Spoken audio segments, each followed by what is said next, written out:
নমস্কার, প্রত্যেককে স্বাগত জানাই আমাদের এই মুহূর্তের এই লাইভ অনুষ্ঠানে। এবং এই অনুষ্ঠান যেখানে একবার ফোন পেলে পরে আপনারা মনে করবেন যে আপনার জীবনের সবচেয়ে প্রয়োজনীয় যে পরামর্শগুলো দরকার ছিল সেটি এই অনুষ্ঠান থেকে আপনি পেয়ে গেলেন। কারণ এখানে যিনি উপস্থিত থাকেন তার প্রত্যেকটি কথা কিন্তু ভীষণভাবে তাৎপর্যপূর্ণ, তার প্রত্যেকটি পরামর্শ আপনাকে আপনার জীবনের এক একটি পদক্ষেপ নিতে সাহায্য করবে। এবং তিনি হচ্ছেন ভারতবর্ষের অন্যতম সেরা জ্যোতিষ ব্যক্তিত্ব, যিনি 40 বছরেরও বেশি সময় ধরে কাজ করে চলেছেন এবং যার পরামর্শ অনুযায়ী যদি একটু সঠিকভাবে চলতে পারেন তাহলে কিন্তু অবশ্যই আপনি আপনার জীবনের লক্ষ্যে, আপনি আপনার জীবনের টার্গেটে একেবারে নিশ্চিতভাবে পৌঁছে যেতে পারেন। এই মুহূর্তে এই অনুষ্ঠানে আপনাদের জন্য উপস্থিত আছেন আন্তর্জাতিক খ্যাতিসম্পন্ন জ্যোতিষ বাস্তুবিদ, হস্তরেখাবিদ, specialist in education and career counselling, marriage and vastu, Shri Bhrigu অনাদি। আজকের অনুষ্ঠানে ভৃগুদাকে স্বাগত জানাবো। নমস্কার। নমস্কার। উপস্থিত সকলকে আমার আন্তরিক প্রীতি, শুভেচ্ছা, ভালোবাসা, বড়দের শ্রদ্ধা ও নমস্কার জানিয়ে আজকে সরাসরি একটা লাইভ ফোন ইন প্রোগ্রাম। এখন দেখুন 7 দিন লাইভ করি, 2 দিন এই টিভি চ্যানেলে অর্থাৎ এটা গ্লোব, 2 দিন সিটিভিএন চ্যানেলে করি, আর 3 দিন আমার ফেসবুক ইউটিউব চ্যানেল শ্রীবিজ্ঞান মোটিভেশন। 7 দিন লাইভ করি, এক দিন একটা সময় লাইভ করি। আপনার সমস্যা আমার সমাধান সূত্র। হ্যাঁ, কে বলছেন, কোথা থেকে বলছেন? বলুন, কে আছেন? নমস্কার। হ্যাঁ, আপনাকেও ধন্যবাদ দাদা, নতুন বছরে। আচ্ছা আচ্ছা, অভিষেক টাইটেলটা কি? অভিষেক মুখার্জি। হ্যাঁ, ডেট অফ বার্থ বলুন।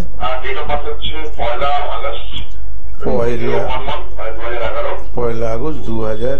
ও একদমই ছোট, বুঝতে পেরেছি, অনেকই ছোট। আচ্ছা, সময়টা বলুন। 3:36। জন্মস্থান কোথায়? হাওড়া? কলকাতা। ও, হসপিটাল। ঠিক আছে, সাথে থাকুন। না, বলছি দাদা, পয়লা, বলছি, জিজ্ঞেস করছি দাদা, 1 আগস্ট 2011। জন্মবার কি সোমবার ছিল?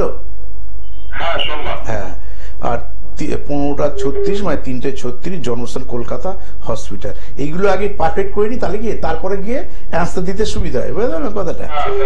এই চিন্তা করে। হ্যাঁ বলুন, তো পড়াশোনাই প্রশ্ন হবে। কোন ক্লাসে পড়ছো এখন, আর কোন বোর্ডে পড়ছে? আচ্ছা আচ্ছা, ও বোর্ডটা কি বলছি, ইংলিশ মিডিয়ামে 2টো বোর্ড আছে, একটা।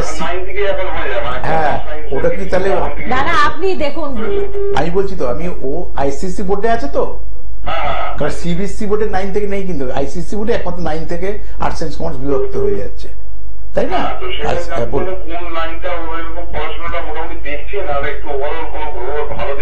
ঠিক ঠিক, একদম একদম একদম। সে তো বাচ্চা থাকে। ঠিক আছে, আপনি সিংহ রাশি, আশা করি যে জানেন নিশ্চয়ই।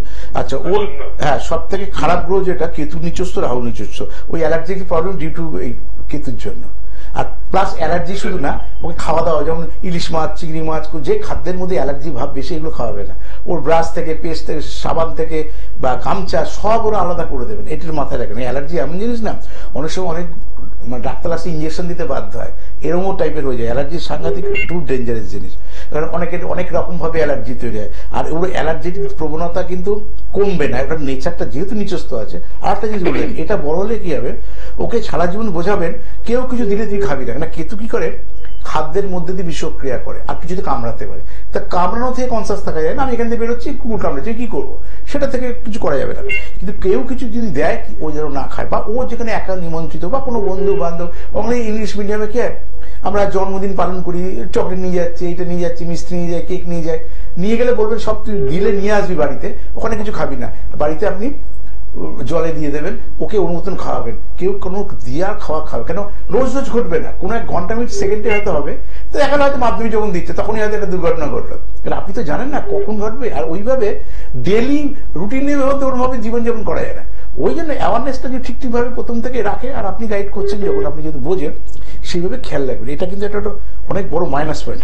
আর একটা হচ্ছে শুক্র রবি হচ্ছে সায়েন্স বেস এডুকেশন দেখে। শুক্রটার খারাপ রয়েছে, কোথায় রয়েছে দেখুন, চাঁদের দ্বাদশ, সিংহের দ্বাদশে রয়েছে, তাই ওর সায়েন্স বেস এডুকেশন যাবে না। এটা গেল প্রথম কাজ। দ্বিতীয় কথা হচ্ছে পড়াশোনায় এনিহাও কিন্তু শোনো, আর্টস সায়েন্স কমার্স যাই পড়ুন সেটা তো একটা আলাদা পার্ট। এনিও ভালো রেজাল্ট পাস আউটটা সেইভাবে হতে হবে। স্কুল তো ধরুন 80% সায়েন্স দেয়, বা 70% নিচে কমার্স দিল, 60% নিচে আর্টস দিল। বহু পিএইচডি করতে গেলে কি 60% দিয়ে পিএইচডি করতে পারবে? কোনোদিন হয় না। আর্টস পড়তে গেলেও মেধা লাগে, সায়েন্স পড়তে গেলেও, কমার্স পড়তে গেলেও লাগে। কিন্তু আফটার পড়াশোনায় মনোসংযোগটার ওর কিন্তু অভাব রয়েছে। এটা কিন্তু এটা গুরুত্ব দেবেন। কেন রয়েছে? যে চন্দ্র বুধযুক্ত, কেন মনোসংযোগটার অভাব, কেন এই এডুকেশনটার যতটা খাটা, যতটা শ্রম দেওয়া সেই অনুসারে হচ্ছে না, ডিউ টু ওটাকে বলে মার্কারি মানে বুধ দেখবেন রাশির সাথে রয়েছে। এই বুধের প্রতিকার করুন, তাহলে অ্যাওয়ারনেসটা তৈরি হবে। বহু ছেলে মেয়েকে দেখেন স্কুল থেকে হয়তো আর্টস দিয়েছে, 60% পেয়েছে, স্কুলে একটা সিস্টেম আছে মেনটেন করবে। পরবর্তীকালে দেখা যাচ্ছে সে মাধ্যমিকের পর এমন রেজাল্ট রয়েছে, তখন 11-12 তাকে সায়েন্স নিয়ে পড়েছি বা কাউকে কমার্স নিয়ে পড়েছি, সায়েন্স হবে না। না, এই মুহূর্তে শুধু বুধকে প্রতিকার করুন, তাহলে ও ভেতর থেকে অ্যাওয়ারনেসটা আগে তৈরি হোক। তারপর যখন হায়ার স্টাডিতে যাবে তখন শুক্রকে ভাববেন তখন। আর সায়েন্স বেস এডুকেশন দিয়ে না, মানে চান্স পাচ্ছে না বলে হয়তো আপনি ভাবছেন, চান্স পাওয়ার সঙ্গে সম্পর্ক নেই। আমি বহু 80-90% ছেলে পেয়েছে, আমি কমার্স দেখেনি, ওই টাইমটা বার করিনি তারা। ওকে বিবিএ দিতে হবে, ওকে কমার্স বেস এডুকেশন দিলে ওকে উচ্চ মাধ্যমিক থেকে বিবিএ পড়াতে হবে। এবার ম্যাথ থাকলে একরকম হবে, উইদাউট ম্যাথ থাকলে একরকম হবে, এগুলো সব আলাদা যায়। এটা ও দেবে হচ্ছে 2025-2027, ওর তাহলে মাধ্যমিক দেবে 27-এ দেবে তো মাধ্যমিক, 27-এ পড়বে শনি, তারপরে 31 আছে বুধ, তারপর শুক্র বুধ, 31 মানে উচ্চ মাধ্যমিক টাইম থেকে চেঞ্জ হয়ে যাবে। প্রফেশনাল কোর্স দিতে হবে। তাহলে কমার্স যদি পড়ান, আর্টস থেকেও বিবিএ পড়া যায়, কমার্স থেকে পড়া যায়, সায়েন্স থেকে পড়া যায়, বেসিক ডিফারেন্স আছে। আর কমার্সে কিছু কলেজে স্কুলে রয়েছে 4 সাবজেক্ট, ইংলিশ মিডিয়াম তো কম্পিউটার থাকে, তা যাই পড়ান তার সঙ্গে কম্পিউটারটা যেন অ্যাডিশনাল সাবজেক্ট থাকে। আর ম্যাথ বেস কমার্স পড়তে হবে, উইদাউট ম্যাথ কমার্স পড়ানো যাবে না কিন্তু, তাহলে পরে গিয়ে স্পেশালাইজেশনটা পাবো না, এটা বোঝানোর জন্য। তাহলে আর্টস এর ফেস ভ্যালু একদম, আর কম্পিউটার 4 সাবজেক্ট, হ্যাঁ উইথ কম্পিউটার, আর কিচ্ছু, হ্যাঁ ওইটা ওইভাবে না, ভেনাসের ঘাটে এখন না, ওগুলো উচ্চ মাধ্যমিকের পর যখন প্রফেশনাল কোর্স দেবো তখন সেইভাবে, যাতে ও নিয়ন্ত্রিত লাইফ লিড করতে পারে, এডুকেশনটা প্রপারলি করে। তখন তো আমরা পেছন থাকবো না, মেলামেশাটা অনেক রকম, কারণ শুক্র তো বিভিন্ন ফিল্ডের বন্ধু বান্ধবী দেখে, সেই সময়টা গুরুত্ব দেওয়া যাতে কেরিয়ারটা হেলডার নয়, ওটা উচ্চ মাধ্যমিকের সময় আগে এটাকে করুন। ভালো থাকুন। একদম।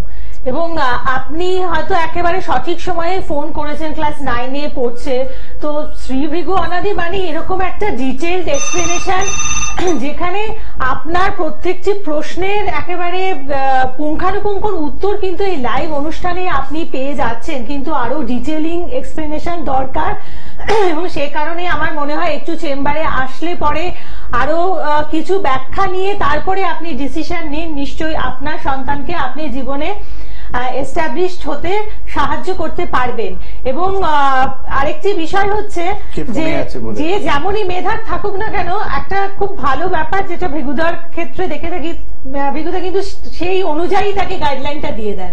যেমন এখানে আপনি দেখলেন 9টা গ্রহ খারাপ হয় না, এবার যে গ্রহটা ভালো সেই দিকটা গুরুত্ব দেয়। আর আপনার আর্টস পড়ি, সায়েন্স পড়ি, কমার্স পড়ি, ওটা কখন মূল্যায়ন হবে? যদি রেজাল্টটা করতে পারি।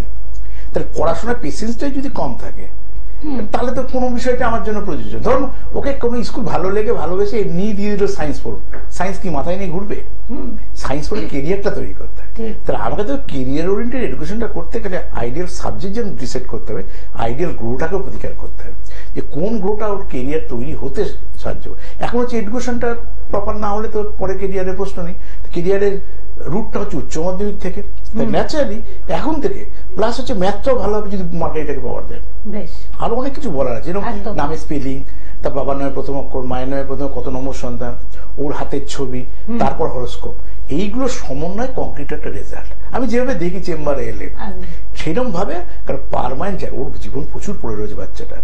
এবার একটা স্টেপ যদি ও ভুল করে, তাহলে কি ওই ভুল পথে পরিচালিত হবে। বড় হয়ে কিন্তু ও আমাদেরকেই বলবে, আমরা কিন্তু এমনি বাবা তুমি আমার জন্য কিছু করনি, মা আমার জন্য কিছু, এটা কমন ভার্সান। যে বাবা মায়ের যে সারা জীবন সন্তানের জন্য প্রাণপাত করছে, সে রান্না বান্না ছেড়ে সে সারাদিন যে পর পর করে মুখের সামনে বসে মনে হচ্ছে মাই পড়ছে বাচ্চা পড়ছে না, কে পরীক্ষা দিচ্ছে বুঝতে পারবে না। তাহলে এই যে ব্যাপারগুলো বড় হয়ে বাচ্চা সবসময় বলবে তুমি তখন কেন করনি, আমি নয় বুঝলাম না। দোষ সবসময় দেয়, ওই কারণে দোষ দেওয়ার না দেওয়ার জন্য আমরা ঠিক টাইমে যেন আমরা প্রপার ভালো স্কুলে দিচ্ছি, আমরা পয়সা খরচ করে এডুকেশন করাচ্ছি, আপনাকে ভালো একটা জ্যোতিষ পরামর্শ নেওয়া উচিত। কারণ ভাগ্যের রাস্তাটা কি রয়েছে, সব রাস্তা কারো পৃথিবীতে ব্লক হয় না, কিন্তু কোন একটা স্টেজে গিয়ে আমরা যখন ব্লক হয়ে যাই সেখান থেকে আমরা রাস্তা খোঁজার চেষ্টা করি, যেটা জীবনে ভুল সিদ্ধান্ত। ধরুন উচ্চ মাধ্যমিকে সাবজেক্ট সিলেকশন হয়ে গেল, এবার নিজে একটু আগে যেমন বোঝালাম, আচ্ছা 9-এ আছে বলে বোঝাতে পারলাম। ধরো ও আর্টস নিয়ে পড়লেও বিবিএ পড়তে পারে, সায়েন্স নিয়ে পড়লেও পড়তে পারে, কমার্স নিয়ে পড়লেও পড়তে পারে, উইদাউট ম্যাথ সায়েন্স নিয়ে পড়তে পারে, উইদাউট ম্যাথ ম্যাথ কমার্স নিয়ে পড়তে পারে, উইদাউট ম্যাথ আর্টস নিয়ে পড়তে পারে। ম্যাথ আর্টস বেস ম্যাথও পড়া যায়, কিন্তু সব ফেস ভ্যালু আলাদা আলাদা, উপর লেভেলে কোনো স্পেশালাইজেশনই পাবে না। তাহলে আর্টসের স্টুডেন্ট, কমার্সের স্টুডেন্ট আর এই math base education, computer base education বেশি ডিফারেন্স কোথায়? স্পেশালাইজেশনে। তাহলে ওর চাকরি করার স্কোপ, কেরিয়ার অনেক বেশি থাকবে। এরকম ওকে দিয়ে হয়ে যাচ্ছে না, আরো 5টা সন্তানকে বোঝাবার জন্য বলছি। এরকম ভাবে মানুষের কি হয়, কোনো না কোনো দিক তার জন্য কিন্তু ঠিক থাকে, সেটা আমরা বুঝতে পারি না। আবার আরেকটা সমস্যা যেটা থাকে যে আমরা নিজের মতন করে, এটা আমি আশ্বস্ত করছি আপনাদেরকে বোঝাবার জন্য, সায়েন্স পাচ্ছেন না মানে বা দিচ্ছে না মানে বহু ছেলে মেয়ে এই বছরই তো, আমি তো যেহেতু এডুকেশনের সঙ্গে সবসময় যুক্ত করে 42 বছর জ্যোতিষ জীবন অতিক্রান্ত, কোথায় কি ক্যাম্পাস হয়েছে, কত টাকা মানে চাকরি পেয়েছে, কোন ইয়ারে ক্যাম্পাসিং হয়নি, কোন কলেজে কি পেয়ে মুখস্থর মতন বলতে পারি, কোন ইয়ারে কোন আধুনিক এডুকেশন আসছে, কোন কলেজ মানে ওটা তৈরি করেছে, কোন কলেজে ওটাকে অ্যাপ্রুভ করেনি এখনো। তা যেহেতু দৈনিক আমি তো পাস করার প্রতিভা বেরোচ্ছি না, যে সন্তানরা আসছে তারাই আমাকে ফিডব্যাক গুলো দিচ্ছে। ঠিক সেরকম ভাবে যে সব এডুকেশনের সব জায়গায় আউটপুট নেই, কিন্তু আপনাকে অনেক কিছু ভাবতে হবে। আর একটা জিনিস সুবিধা, যেমন কম্পিউটার জানলে আপনার একটা সুবিধা, এই লাইনে কেউ আছে তখন না নিচ্ছে না, বলুন কে আছেন? নমস্কার, হ্যালো, হ্যাঁ কে বলছেন? আমি গোয়ালা থেকে চিন্ময় দাস বলছি। আচ্ছা আচ্ছা, কার ব্যাপারে জানবেন? আমার মেয়ের ব্যাপারে। মা মেয়ের নামটা? মেয়ের নাম Madhurima Das. Date of birth? Date of birth বলুন। 1993। হ্যাঁ 7ই সেপ্টেম্বর 1993। হ্যাঁ 93। সময়টা বলুন। সকাল 10:49।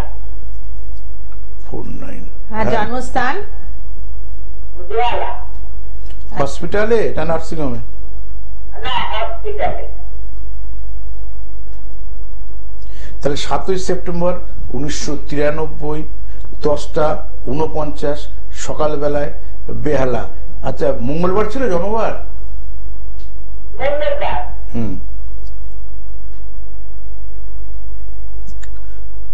ওর মেষ রাশি রয়েছে, জানেন রাশি? হ্যাঁ রাশি জানি, মেষ রাশি। হ্যাঁ হ্যাঁ, সেটাই বললাম। বলুন, প্রশ্নটা বলুন, সন্তানের প্রশ্ন। বিয়ের যোগাযোগ করতে পারছেন না, আসুন দেখে নেওয়া যাক। লগ্ন বৃহস্পতি মঙ্গল কোথায় রয়েছে? বিবাহকারক গ্রহ মঙ্গল রয়েছে দ্বাদশে। আচ্ছা, রাশি থেকে ষষ্ঠে। ওর কিন্তু মাঙ্গলিকের ছক, মা কোনো জ্যোতিষী দেখিয়েছেন কিনা জানি না, কারণ যতক্ষণ না পর্যন্ত বিয়ে হয়, মাঙ্গলিক থাকলে বিয়ে তো হবেই কোনো না কোনো দিন, কিন্তু উপযুক্ত সময় বিবাহ হলে তার আউটপুটটা সেভাবে পাবে। এখানে কি হবে, কোথাও পছন্দ হলো, আপনি কাউকে পছন্দ করেন, সে আপনাকে করবে না, বা যাকে আমি পছন্দ করলাম সে আমার সঙ্গে বিয়েটা দেবে না, কিছু না কিছু ভাবে কেটে। কারণ আপনি সম্বন্ধ তো অনেকদিন ধরেই খুঁজছেন, ওর ছকের মধ্যে মঙ্গলটা সব থেকে খারাপ, বিবাহ রিলেটেড কেন বিয়েটা হচ্ছে না, ছক মানে ষষ্ঠে মঙ্গল, আরেকদিকে দ্বাদশে মঙ্গল, মাঙ্গলিকটা আগে কাটান, মাঙ্গলিক কাটান আফটার 6 মান্থ, যেরকম আগে থেকেই ছেলে দেখছে না, এখনই চালু করুন, ওইটা কাটিয়ে নেওয়ার ঠিক 6 মাস পর ছক বিচার করে বিয়ে দেবেন, দেখবেন বিবাহিত জীবনটা ভালো। কিন্তু অনেকটা সময় 93 তো দেখতে দেখতে অনেকটা এসে যাচ্ছে বয়স, মেয়েদের একটা সময়ের মধ্যে দিলে জীবনে অন্য দিকগুলো ফুলফিল হবে, আর যত বেশি বয়স বাড়বে তত ওর ক্ষেত্রে সমস্যা হবে। এবার আইডিয়াল টাইমটা শুধু দেখে নিন, যে মাঙ্গলিকের জন্য প্রতিকার করবেন, এবার উপযুক্ত টাইমটা দেখে, যে বেরিয়ে গেছে না এখনো কাছাকাছি পড়ে রয়েছে, যেটা কাছাকাছি থাকবে সেই টাইমটাই আপনাকে বলবো। কারণ ঘরে মেয়ে বসে থাকবে কেন, কারণ ওদের বসলে তো পরবর্তীকালে অনেক সমস্যা, কারণ এমনি মঙ্গল খারাপ থাকলে বাচ্চা কাচ্চা আসতে যাবে না, এসে নষ্ট হবে। 16 সাল থেকে রাহুর দশা 34, আরে বাবা রাহুর দশা পড়েছে, রাহু কেতু নিচস্থ। আচ্ছা, রাহু শুক্র 27 সাল, 26 সালে কেতু, 24 থেকে 26-এ বুধ, তারপর 26 সাল দেখতে দেখতে আরো 1 বছর যাবে। তার মানে আগে মাঙ্গলিক কাটি 26 সালের 25শে সেপ্টেম্বর থেকে 2027 সালে অক্টোবর 25, এইটা মেয়ের জন্য বিবাহের আইডিয়াল টাইম। এর আগে পিছে করা যাবে না বা উচিত না। এবার বাদ বাকিটা আপনি বুঝবেন কি করবেন, কিন্তু কাছাকাছি মধ্যে আইডিয়াল টাইমটা বললাম। তাহলে পরে কে আসবে, আবার শুক্র আসবে, তার বিয়ে হওয়া আর পরবর্তীকালে সন্তান গুলো ওই 3 বছরের মধ্যে ওইটা সবটাই সিস্টেমে আসবে। কিন্তু ওই টাইমটা যদি বেরিয়ে গিয়ে শুক্রের ইয়েতে বিয়ে হয়, তারপরে আবার মঙ্গল আসবে, মঙ্গল রাহু রবি রাহু চন্দ্র, বাচ্চা আসতে যাবে না, এসে নষ্ট হবে। এখন বিয়ে নিয়ে প্রশ্ন, বিয়েটা বললাম একটু উপরি পাওনা আপনি পেয়ে গেলেন, মাঙ্গলিকটা কাটান। আর ঠিক এখন থেকে ছেলে দেখা চালু করুন, আফটার 6 মান্থের আগে বিয়ের পিড়িতে বসাবেন না। ছক বিচার করে 2026 থেকে 27 এর মধ্যে বিয়ে দিন, ভালো হবে। একদম ভালো থাকবেন। এবং দেখুন, এই যে আপনাকে সাজেশন দিলেন, এই সাজেশন অনুযায়ী চলার জন্য অবশ্যই আরো যেই অ্যাডভাইস দিয়েছে সেটাকে মেনে চলতে হলে যে করণীয় জায়গাটা, সেটা সঠিকভাবে আপনাকে বুঝতে হবে। এসে আপনি দেখা করুন। এবং আগামী 20 জানুয়ারি ভৃগুদাকে আপনারা কিন্তু বর্ধমানে পেয়ে যাচ্ছেন, অর্থাৎ বর্ধমানের কাছাকাছি যারা দেখছেন অনুষ্ঠান, যারা বুকিং এর জন্য বসে রয়েছেন, তাদেরকে বলবো যে 20 জানুয়ারি ফার্স্ট হাফে ভৃগুদা বর্ধমানে থাকছেন এবং সেকেন্ড হাফে আসানসোলে আপনারা পাচ্ছেন, 21শে জানুয়ারি দুর্গাপুরে পাচ্ছেন। বাদ বাকি চেম্বারগুলো আমাদের স্ক্রলিং এ যাচ্ছে। আমি আজকের অনুষ্ঠানে অবশ্যই এই লাইভে আপনাদেরকে জানিয়ে দেবো বাদবাকি চেম্বারের অ্যাড্রেস এবং ডেট। বলুন কে আছেন? নমস্কার। হ্যালো, নমস্কার। কে বলছেন, কোথা থেকে বলছেন? আমি আরামবাগ থেকে, হুগলি আরামবাগ থেকে শিবরাম কৌলি বলছি। হ্যাঁ বলুন। বলুন, আপনার জন্যই তো। হ্যাঁ, আমার হ্যাঁ, জন্ম তারিখ, ডেট অফ বার্থ বলুন। ডেট অফ বার্থ হচ্ছে 1984। ওইদিকে না, আগে ডেট, মান্থ, তারপরে ইয়ার বলুন। Date 2nd May 1984। হ্যাঁ, 2nd May 1984 বা 84। সময়, টাইম দাদা, টাইম, জন্ম সময় ঠিক জানি না তো। তার টাইমটা জেনে পরে ফোন করবেন। ভালো থাকবেন। একদম ভালো থাকবেন। এবং বুকিং নাম্বার 9830143766 এবং অনলাইন বুকিং নাম্বার 9477066173। রানাঘাটের দিকটা, নবদ্বীপটা একদম। তো যারা যারা আসতে চাইছেন আপনারা অবশ্যই বুকিং করে নেবেন এই নাম্বারে। তারপরে চেম্বারে আসছেন, আপনার প্রিয় শহরগুলোতে ভৃগুদাকে আপনারা পাচ্ছেন মালদা, শিলিগুড়ি, বর্ধমান, দুর্গাপুর, আসানসোল, রানাঘাট, বারাসাত। এবং 20 ফেব্রুয়ারি ফার্স্ট হাফে বর্ধমানে পাচ্ছেন, সেকেন্ড হাফে আসানসোলে পাচ্ছেন, আরেকবার বলে দিচ্ছি। এবং 21শে ফেব্রুয়ারি দুর্গাপুরে পাচ্ছেন, 21শে জানুয়ারি আপনারা দুর্গাপুরে পাচ্ছেন এবং 10ই ফেব্রুয়ারি আপনারা পাচ্ছেন নবদ্বীপে এবং বহরমপুরে, 11ই ফেব্রুয়ারি আপনারা পাচ্ছেন রানাঘাটে। আরেকবার বলে দিচ্ছি, 10ই ফেব্রুয়ারি আপনারা নবদ্বীপে পাচ্ছেন ফার্স্ট হাফে, সেকেন্ড হাফে পাচ্ছেন বহরমপুরে এবং 11ই ফেব্রুয়ারি পাচ্ছেন রানাঘাটে। বলুন কে আছেন সাথে? নমস্কার। নমস্কার। বলুন। আমার ছেলে সম্বন্ধে একটু জানতে চাই। দিদিভাই ছেলের নামটা বলুন। নমস্কার। হ্যাঁ নমস্কার দাদা। নমস্কার। নাম কি ছেলের? ছেলের নাম সম্পদ মজুমদার। ডেট অফ বার্থ বলুন। যেটা হচ্ছে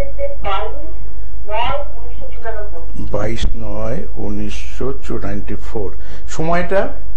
সময় সন্ধ্যে 6টা। জন্মস্থান? জন্মস্থান কৃষ্ণনগর। কৃষ্ণনগরে কোথায় হয়েছে? হসপিটালে, নার্সিংহোমে না বাড়িতে?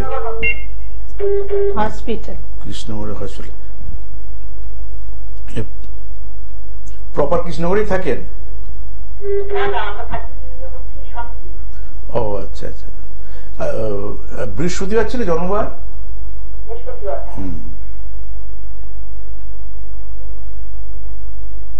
ওর হচ্ছে মেষ রাশি রয়েছে আর ওর লগ্ন রয়েছে মীন লগ্ন। মেষ রাশি জানেন আপনি? হ্যাঁ, মীন লগ্ন। হ্যাঁ বলুন, প্রশ্নটা বলুন, ছেলের ওই প্রশ্নটা। একটা প্রশ্ন, মানে সম্বন্ধ, মানে মানুষের জন্ম থেকে মৃত্যু পর্যন্ত প্রচুর সেগুলো করতে চেম্বারে আপনাকে আসতে, শান্তিপুর তো রানাঘাটে আসবে। হ্যাঁ, কি নিয়ে পড়াশোনা করেছে, কোন সালে পাস আউট হয়েছে, অনেকটা সময় চলে গেছে জীবনের, তো কি নিয়ে পড়াশোনা করেছে, কি নিয়ে কোন ইয়ারে পাস আউট হয়েছে? নাই পারে করতে, সেটা নিয়ে বলছি না। কি করছে এখন বলুন।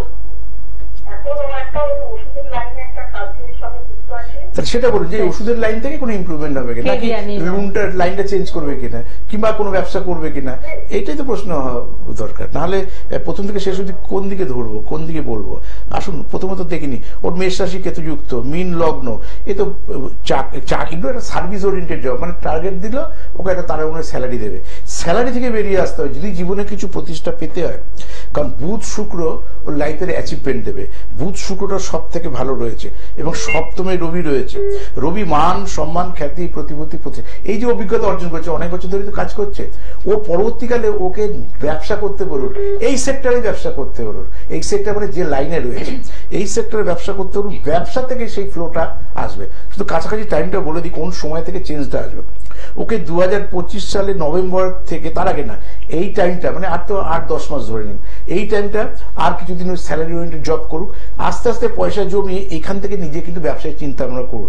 ওইখান থেকে ওর 3.5 বছর, তার মানে আমি যদি 25-এর শেষে ধরি, তারপরে 26, 27, 28, তবে 29 সালে ফেব্রুয়ারি মাস পর্যন্ত কিন্তু ওর প্রতিষ্ঠার একটা আইডিয়াল টাইম, যেটা এই চাকরি জীবনে থাকলে এই সারা জীবনে কম বেশি ঘষে ঘষে যেতে হবে, মায়না ততটা আর বাড়বে না, নতুন করে সংসার খরচের সমতাটা বজায় রাখতে পারবে। আয়টা তো সেইভাবে হবে, খরচটা তো বেড়ে যেতে দিবে আমার।